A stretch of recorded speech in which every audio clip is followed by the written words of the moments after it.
Jordan Hudson is back. How soon before it just turns into the Hudson-Belichick Show? It already is. It already is. The priority for Jordan Hudson will be about Jordan Hudson. I think we know that. No one knows much about this UNC football team other than two people. They know about Bill Belichick, and they know about Jordan Hudson. Jordan Hudson's taking the victory lap. Well, we knew she would. It was only a matter of time where she was back in the headlines. We're going to continue to see at the forefront of all of this.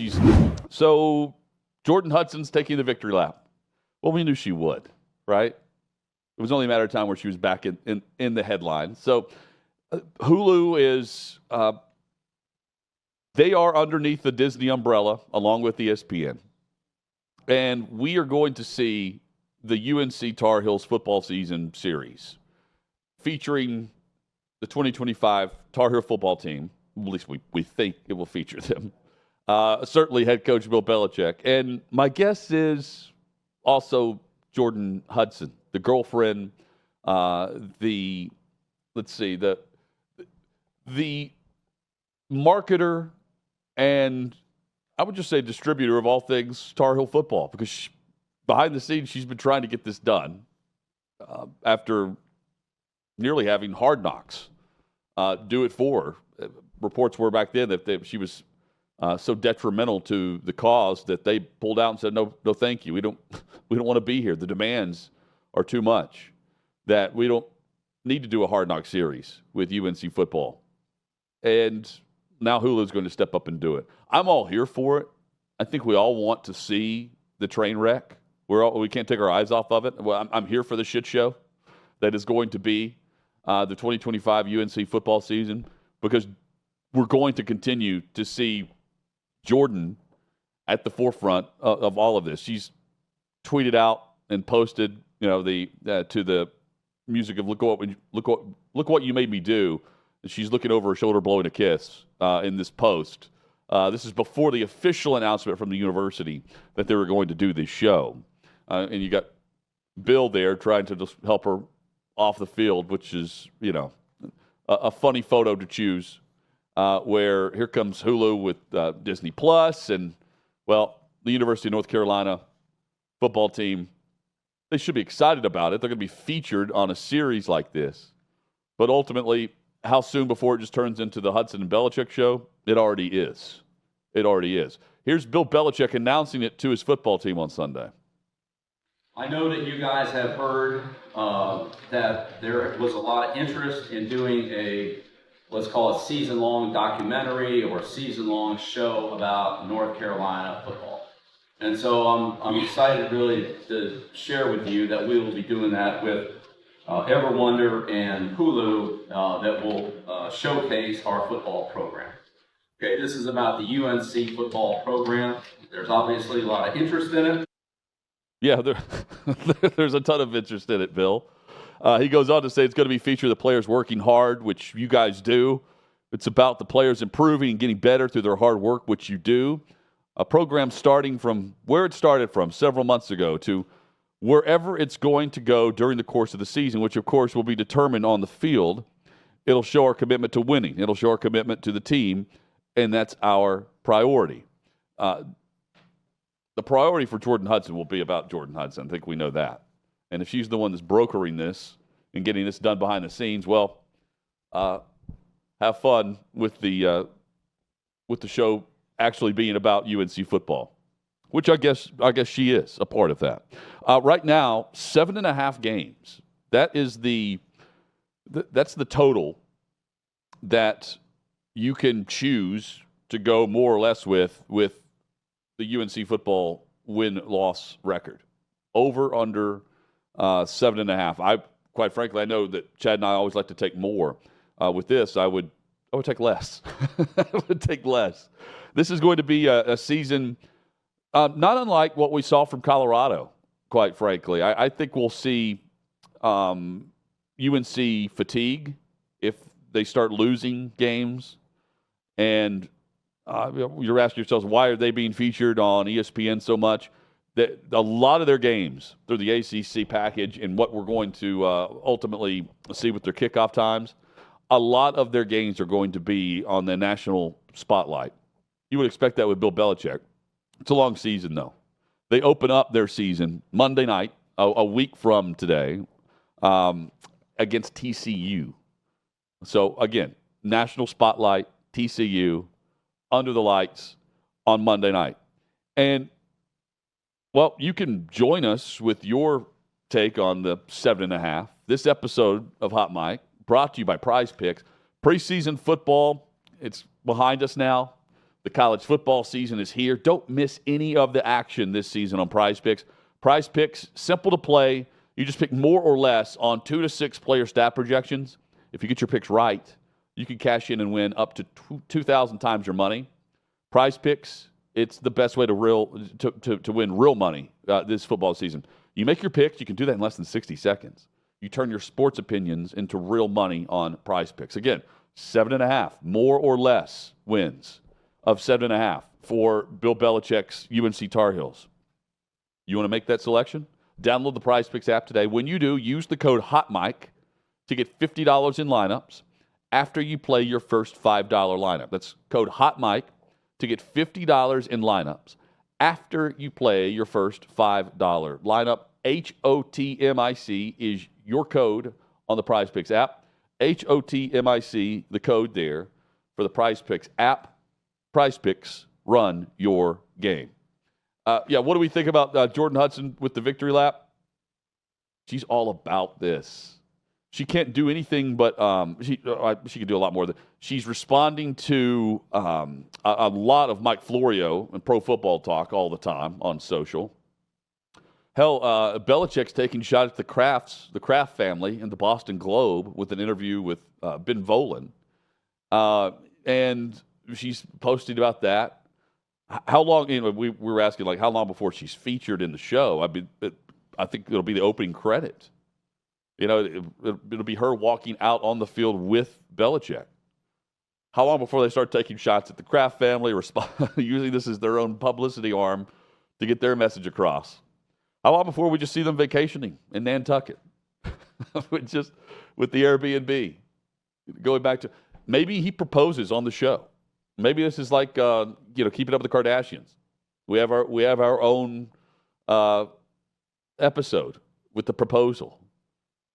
She's the type of person who may even say no on the show itself. One thing I do know, no one knows much about this UNC football team other than 2 people. They know about Bill Belichick and they know about Jordan Hudson.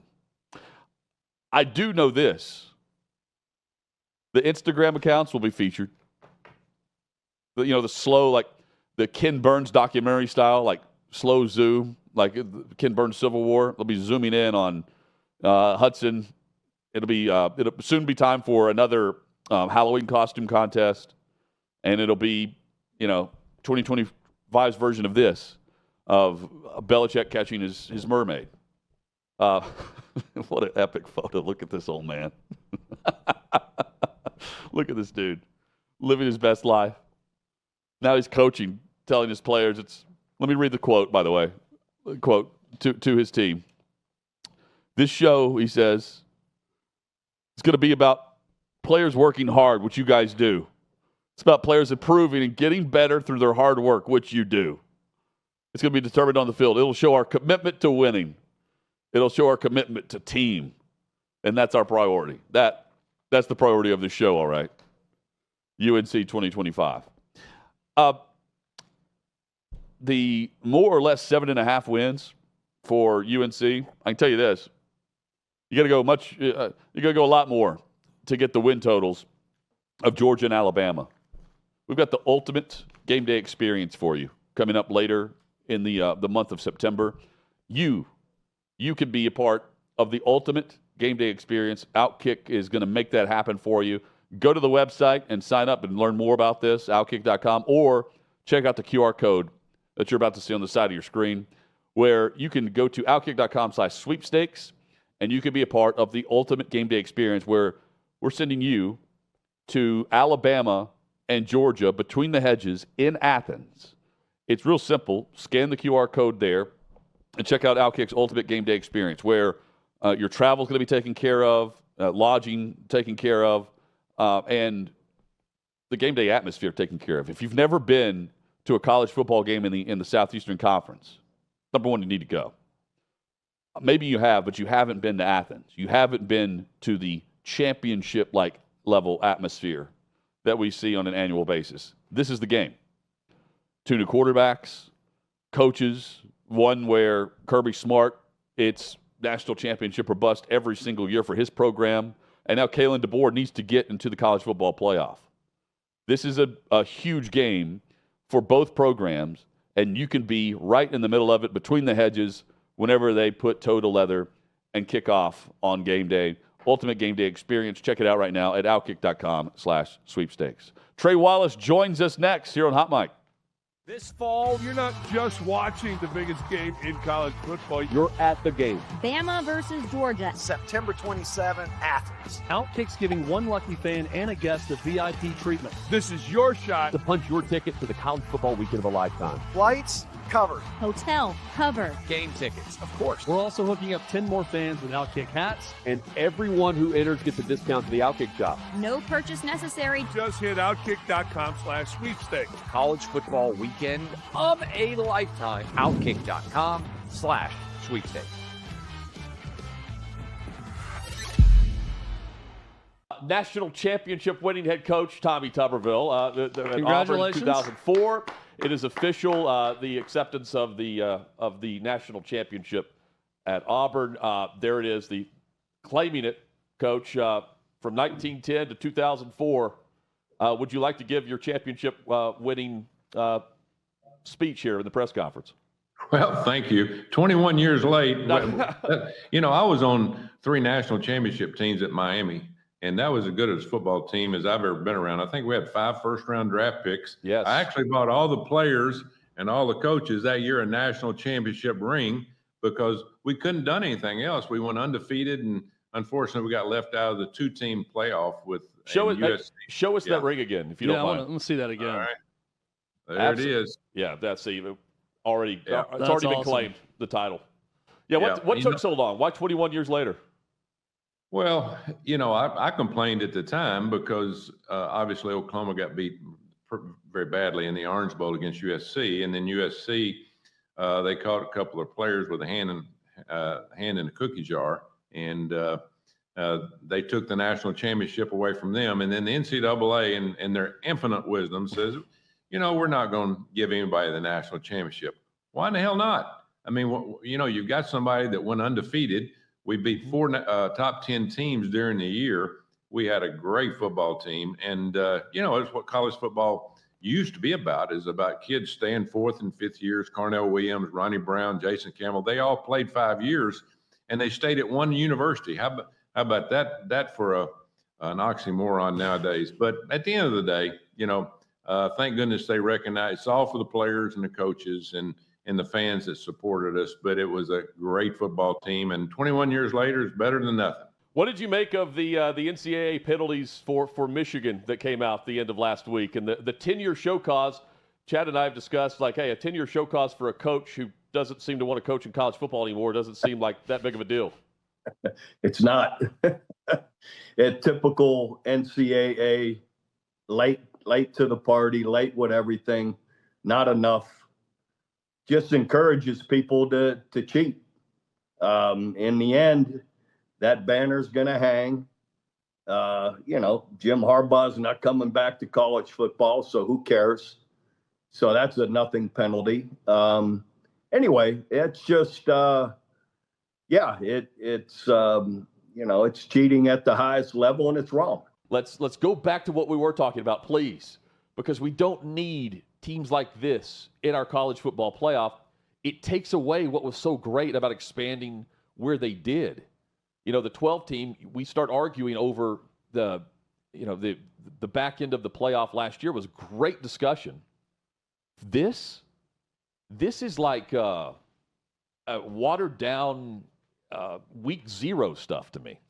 Yeah, I mean, who doesn't get sexually aroused by Syracuse versus Arizona State in a 21-12 matchup? Rock hard. Or, an SEC Missouri Ole Miss matchup. Hey, head over to YouTube, the OutKick Hot Mic YouTube page. You can check out clips, highlights, and more content coming from Hot Mic. It's the channels now for all the great shows here, part of the OutKick Network. OutKick Hot Mic is where you go to subscribe to the channel. We hope you'll do that. Like, comment, subscribe. Join us in the chat as well. And we hope you'll share the channel as well. Share the news. OutKick Hot Mic with the current channel where you can find all of us each and every day right here. Trey Wallace joins us right here as we kick off game week, officially week 1 for the college football season. Trey does great work for OutKick as the senior reporter for all things college. Trey, good to see you, man. Good to see you too, buddy. We got through that appetizer of a weekend, had some fights in the streets of Dublin. Yeah. Iowa State wins. I mean, Hawaii pulls off a last-second field goal to beat Stanford with a kicker who didn't know how to actually play football until 4 years ago. Like, man, just sign me up. Like, that was a great way to get things started for Man, tell me about this fight that happens after Farmageddon. Yeah, I mean, what the hell are they thinking? Avery Johnson's father and his brother decide that they want to trade blows in the streets of Dublin following the loss. Like, I mean, yeah, I mean, they're in a freaking puddle. I mean, look at it. I mean, they're just, I mean, and by the way, like, I was told, like, that was kind of the aftermath of it. Like, they were trading some punches. And then all of a sudden, you know, video cameras are always rolling, buddy. That's what happens when you have cell phones. And then, yeah, I mean, you got one person yelling, "That's your dad. That's your dad," and it's like, good Lord, like this is really where we're at now. After week 1, I can't imagine what the heck's going to happen in Manhattan, Kansas, if the Wildcats can figure out this season with Avery Johnson. I mean, my goodness, that's not even something where Guinness gets involved. That's just, you know, not alcohol consumption. That's just the son popped off at the father, and the father decided, I'm going to lay a 2-piece on the kid. Yeah. So what better way to kick off the season than family members fighting in the streets of Ireland? So hopefully they got back safe, and we're lined up for a big 5-game stretch coming up starting Thursday. It truly is college football season. It is back now that we have the family fights in the streets. Yes. Hey, yes. just briefly on that, like that game being played when it was, Right. Iowa State gets. What does that win mean for Iowa State? Yeah, that's big, and it's also, you know, Rocco Beck. I mean, my dude looked good. And at the same time, Matt Campbell. There's always been that talk with Matt Campbell. You know, he's turned down other jobs. He stayed at Iowa State. Wants to fight for a Big 12 championship. And I think, man, that's such a monster win to open the season, especially in Ireland. You know, you get an 8-hour flight home or whatever it is, and you turn around, now you're excited to play. All right, you got a game coming up this weekend for Kansas State. You know, you lose that game, and it's like, oh, man, long flight home. I got to deal with Avery Johnson's father and brother over here on the airplane. Like, how's that going to go? And then now we have to regroup and go play this weekend again. Like, just for the Big 12 title race, like you already snagged that win in the season opener. And I think, to me, that's going to be pivotal. I really like this Iowa State football team, and they obviously can contend for a playoff spot and even winning the Big 12. So you look at it, and there were a couple of decisions, you know, from Kansas State that I was like, oh, what are they doing? Why are they going for it? Or what are they doing passing down the field? Like, so overall, big game for Rocco Beck, big game for Matt Campbell. And now they have to go prove it the rest of the season. But what better way to start that year off than winning a game like that? And I loved, you know, Matt Campbell and Iowa State going forward on that 4th down. It's like, no, we're gonna put this damn thing away, and that's exactly what they did. And so, yeah, I mean, it was an ugly first half, a fun second half, and then the fourth quarter really got off the rails a little bit, which was great to watch. So, yeah, big win for the Cyclones. Man, I'm looking forward to. Everyone's looking forward to Ohio State in Texas, but yeah. I'm looking forward to seeing the changes with Ohio State. You know, coordinators, quarterback. What are you anticipating there? A lot of attention is on Texas and Manning, and rightfully so, right? Yeah. What about the flip side of this, where you have the national champs coming back, and now with all the changes, the expectations are still there. I mean, it's Ohio State. What a way to match up and try to figure out if you've got things going right out of the gate. Yeah, the defending national champions. It's like we're forgetting that. Huh? Yeah, it's like, okay, Ohio State's still got a great defense. Like, you think Ohio State's going to be fine on offense with Julian saying at quarterback? Jeremiah Smith out wide. You can try to throw 3 guys on him, but he's still going to find a way to get open and grab the ball. Yeah, you're right. So it's almost like we're not overlooking Ohio State. We're not doing that. But all the talk is on Arch. All the talk is on that Texas defense. And I think Ohio State's going to come out and try to prove a point. And I think they're going to win that football game on Saturday. I usually wait to give out my predictions, but I think that overall too, like Arch Manning's played 2 games in his college career. He's got to go on the road to open the season in Columbus, which will be starting on Thursday night. And I think at the same time, it's what are the expectations for the Texas defense? Sure, we think they're good. And I think at the same time, on the offensive side, when you got Wingo out there, and Arch Manning's going to have his guy to pass to, but it's going to go 2 ways, man. Like if Arch has a game, where he's throwing for 320 yards and 3 touchdowns, and they come up a little bit short, okay, the conversation's a little different. Comes out and throws for 240 yards, 2 interceptions, maybe 2 touchdowns. It's like, maybe we should have pumped the brakes a little bit. Like the outlandish takes that will come from this game are going to be all over the place, no matter what the final result is. And the best thing about this is for both teams, it's the opening game of the season, so they can still just fight their way through it. I look at this and I think, so much attention is being put on Texas and Arch Manning that Ohio State, in my opinion, is going to come out on defense and not shut down Texas, but do enough to win the football game. So, Ryan Day is loving this. Like Ryan Day, okay, talk about Texas, please. Continue to talk about Arch and Texas and Steve Sarkisian and how they're going to be national champions and whatnot. But inside the meeting rooms, you say, hey, guys, we're still Ohio State. We just won the national championship. They're coming into our house. They're going to be playing here. Let's see what they can do on the field. So it's like you're trying to find that separation between, okay, what's real and what's not. And the good thing about it is we'll find out Saturday starting at noon Eastern time. I mean, you've covered a lot of big games. Where does this one kind of sit with you as you anticipate to kick off the regular season? There's a lot of football to be played, so that factors in. But I mean, just the anticipation and the to have number 1 versus number 2 to kick off the year, and not have it on a neutral field. I think that also factors in for me. Is where I would put this. Is like I'm amped about this, and I have no team to watch here. I'm just watching good football.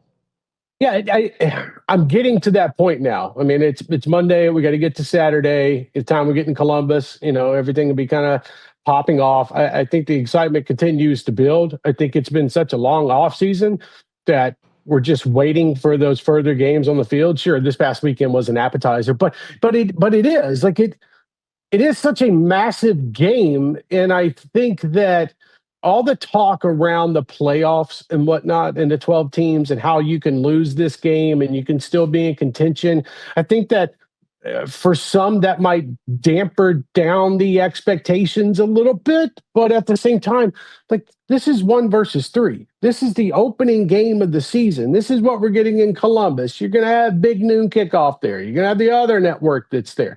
Everybody's going to be descending on Columbus to cover this one. And I think that the excitement level is only going to continue to build as we get to Saturday. But this is massive. And the fact that, and you mentioned it too, this is not a neutral site game. We're not playing this game in Atlanta or Orlando or in Dallas. No, we get home and home series out of this. And to me, that's what college football should be. I'm so tired of these neutral site games. I get why they play them, but the fact that we get this type of game on a home campus, I think ramps this thing up even more. I look forward to seeing how many Texas fans make the trip. Like the environment's going to be spectacular. And I at the same time, again, all the talk about the 2 teams going into it will only ramp this thing up. And I think by Saturday, everybody's going to have those goosebumps. They're going to start to feel it. And it's the opening game of the day. Hey, so if you weren't covering this game, which game would you want to be at? Death Valley, South Carolina, Clemson versus LSU. Like that's the one for me. Like everything, the battle of the Death Valleys, right? LSU fans get pissed off whenever you say Death Valley when it comes to Clemson. It's like, move on with yourself. But at the same, that matchup, Cade Klubnik versus Garrett Nussmeier, Brian Kelly trying to win a game, a regular season opener, on the road, and whether that's at a neutral site or whether that we've seen what's happened in the past with LSU. And it's like, also at the same time, this feels like, I'm not saying it is yet, but it feels like a revival for Dabo Swinney. I don't mean that in other terms. I know how some might take that. I mean that as in the football program, what they did in the transfer portal, building this squad back up into a national championship type of squad. And to me, that kind of gives me goosebumps further. I mean, the spectacle before the game is going to be amazing. When you see those buses coming down the street next to Clemson Stadium and the cops are escorting and Dabo gets off the bus and he's walking and then they run down the hill, like, that is college football, man. And I'm so excited again that this is a home and home type of series and we're not playing this game at a neutral site. I think that would be the one to me. Like, it doesn't get any better than that. I know we get Notre Dame and Miami on Sunday night in Miami. I know at the same time Alabama and Florida State will play in Tallahassee. But just from an overall excitement level in the atmosphere and pageantry of college football, Clemson LSU is going to be off the chain. 13.5 points is the spread, by the way, that Florida State game. Ty Simpson making his debut at quarterback for Bama. It's Bama's defense, dude, that makes that just – that to me is a you want to talk about an appetizer to the season to get things going the right way. Like, yep, let's go. I'll lay 13.5. It's also like, can Norvell try to come out with this squad and prove that last year was just some kind of fluke? Like there's a lot of storylines in this besides, and it's also too, it's like, how much longer can we go with Nick Saban's shadow hanging over Kalen DeBoer? Like, because Alabama has a squad this year that can win a national championship. But I got to see what Ty Simpson can do at quarterback first. I know what he has on the outside with Ryan Whip. I get that part. But the defense at Alabama is what is going to win this football game, in my opinion. And at the same time, don't forget, Thomas Castellanes has been running this Piper, the entire offseason. So I'm sure that bulletin board material is all up in the offices of Tuscaloosa. Might as well be, right? Yeah, why not? Why not? I mean, give them something else. You're going down to Tallahassee. Alabama fans are going to be all over that. Yeah. The environment's going to be fun. We get this home and home type of series. But then at the same time, it's, if Alabama goes in there and beats Florida State like a drum, you got to wonder what the hell's going on in Tallahassee. And is Mike Norvell actually the answer for what Florida State's trying to do? I get it's the first game of the year, but you got to remember, we're still rolling off what happened in 2024. So that's what makes this entertaining. I do think Florida State's going to hang around in the first half. I think they can hang around in the third quarter. But then, Alabama starts to break away, especially, if they put Castellanes on his rear end a couple times. You eager to see Bryce Underwood like I am? Yeah, I'm so intrigued by this. And I found it, man, it's so hilarious when they come out. Bryce Underwood has been named the starter at Michigan. No shit. You're paying him $4 million a year. Yeah, he's going to be your starting quarterback at Michigan. Like, what? This was not earth-shattering news. He did. Sharon Moore didn't even have to go tell the other quarterback, hey, by the way, you're not playing Bryce Underwood. No. Like, he was told a few months ago.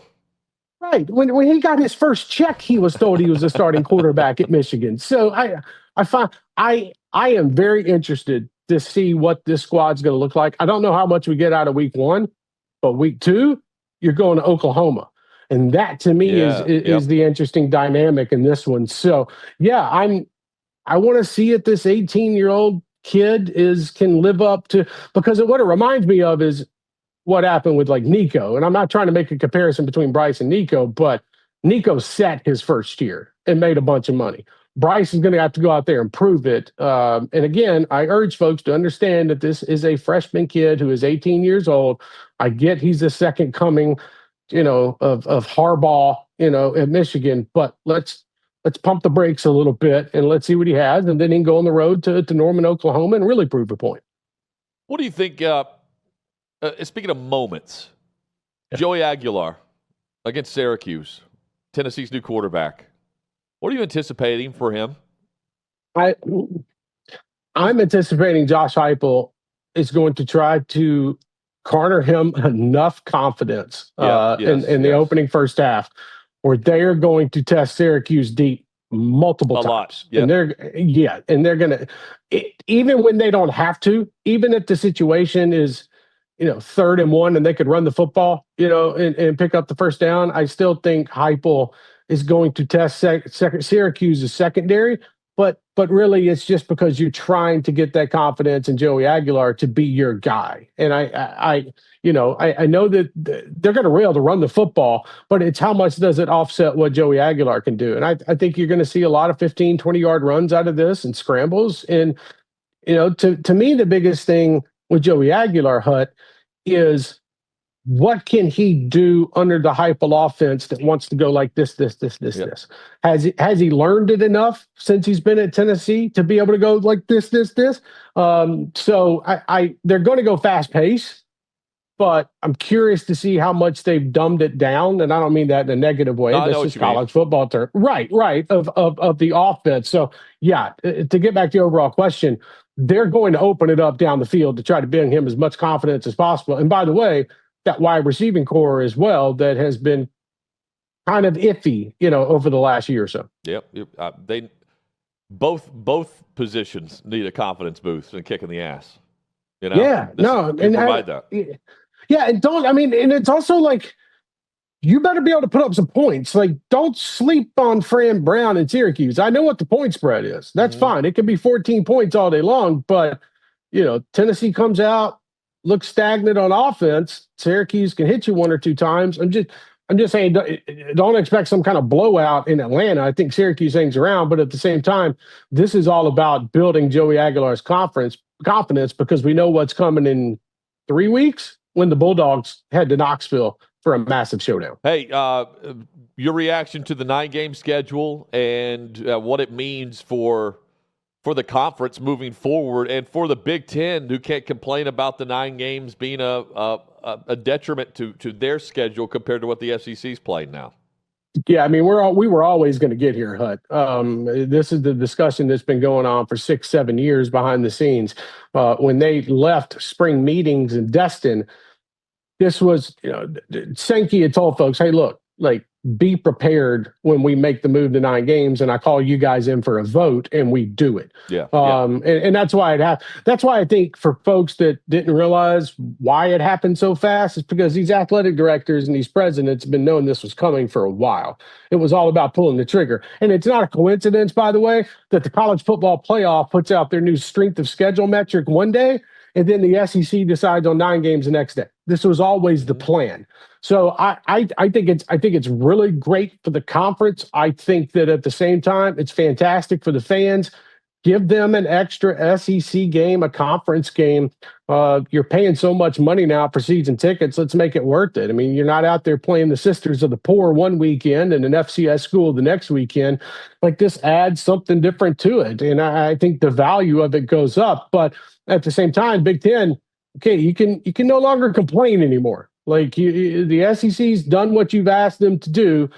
Now, will the Big Ten concede and get this stupid-ass idea of 24 to 28 teams in a playoff and finally get to the 16 and we can move forward in 2026 and beyond?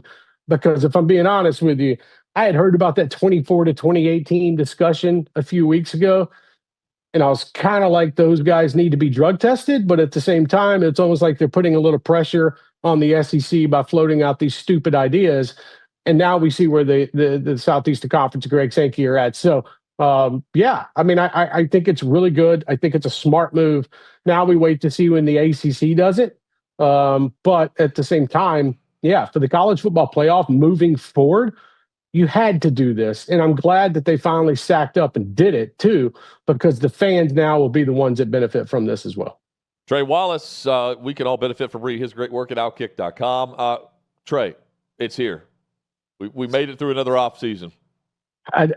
Dude, we've had look, this has been an every week thing with us. We have talked every week since the end of last season, and it's either been legal stuff, business stuff, White House stuff. You name it. Now we're here. Just play the game starting Thursday night.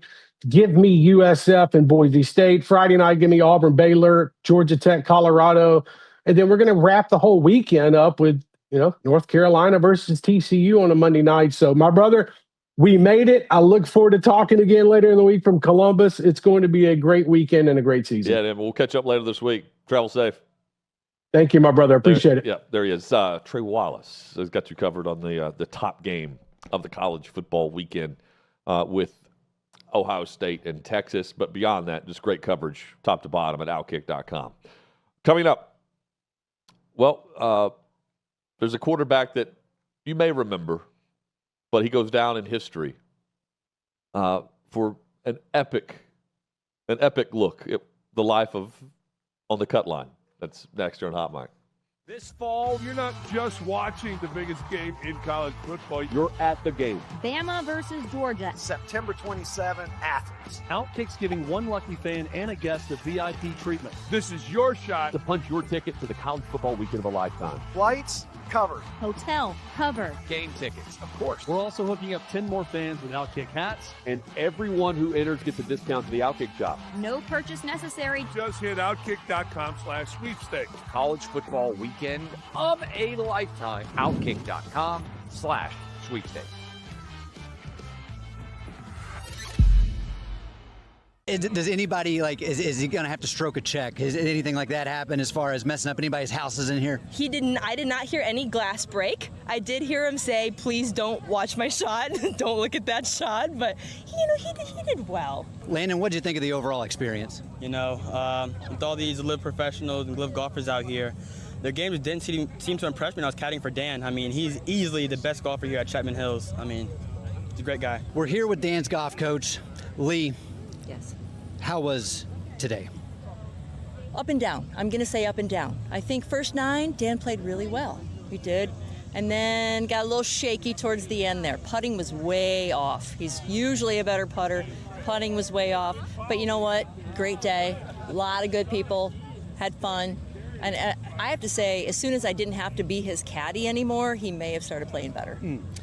I will say, the live experience, it seemed like every 3 or 4 holes there was a bar set up. Do you think once we kind of got to the bars, that played a pretty big impact as far as Dan's game?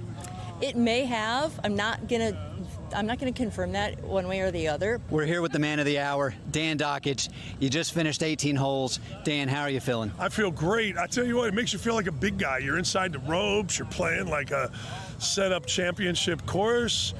I hit the ball good, couldn't putt, but what a great time. My wife was there, Landon was there, great pros. What a great day. Thanks to everybody at OutKick for letting me do it, get me in this thing. Yeah, I don't know. The overestimation of I got tired. I'm not going to lie, Davey. I don't know, the bars and all that. I did take a shot. Actually, I took 2 shots because my back started hurting.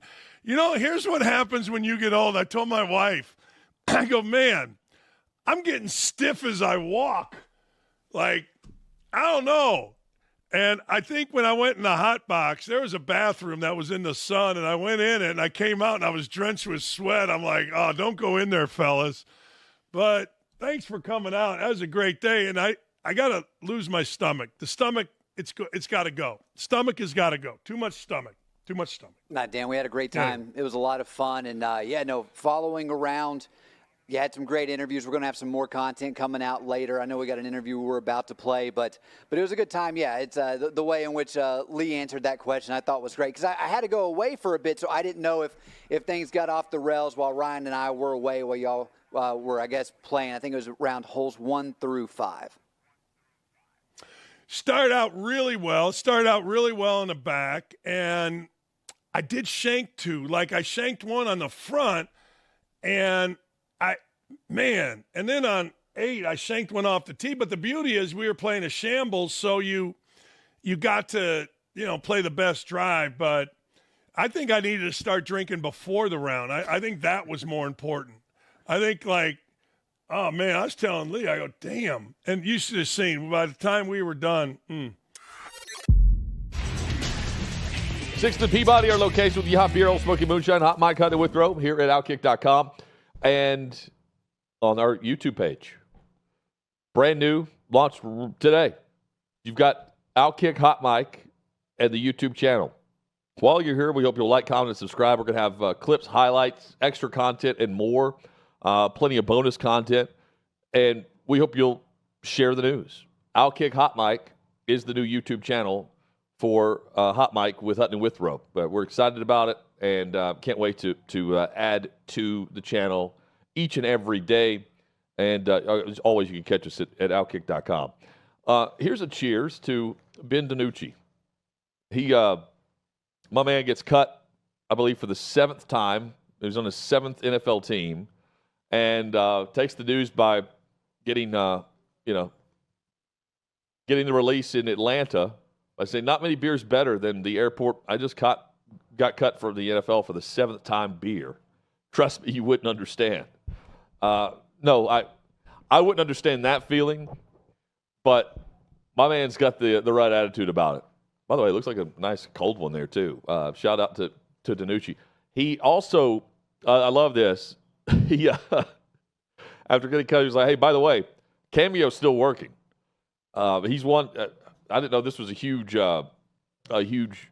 line of work here, but like there are a ton of people who on Cameo still. I didn't know Cameo was still this popular, but it is during fantasy football season, whenever you're trying to get your draft order set. And so DiNucci said that, hey, fantasy football, he goes, still firing off cameos for fantasy football draft orders. If you need someone who is a man of the people, then I'm your guy. Yes, I agree. Man of the people, Ben DiNucci, James Madison's finest. He'll land on an 8th team. I'm like Sean and Adam here too. I would watch a reality show with him bouncing around team to team. He started for the Cowboys. I think it was the 2020 season. That's how long ago. It feels like forever ago that he's been in the league. It hasn't been that long, but I mean he's your typical NFL journeyman. And I wouldn't put it past him to start a game this year. There are like 50 some odd quarterbacks who started a game last year. The bench gets thin in the month of December across the NFL. Sometimes you just want to throw a quarterback out there just to get to the offseason or get to the number 1 pick. Just saying. Watch DiNucci end up on an NFL field that you're going to pay your hard-earned money for very soon. Fun show today. Check out the Ultimate Game Day experience at OutKick. It's where you can go and sign up and win the Ultimate Game Day experience for Alabama, Georgia. It's real simple. Go to OutKick.com/sweepstakes. Or just OutKick.com. There's a tab right there. You can't miss it. We're back at it tomorrow. Hope you'll join us. 11 a.m. Eastern. Hot Mic, Hutton and Withrow here at OutKick.com.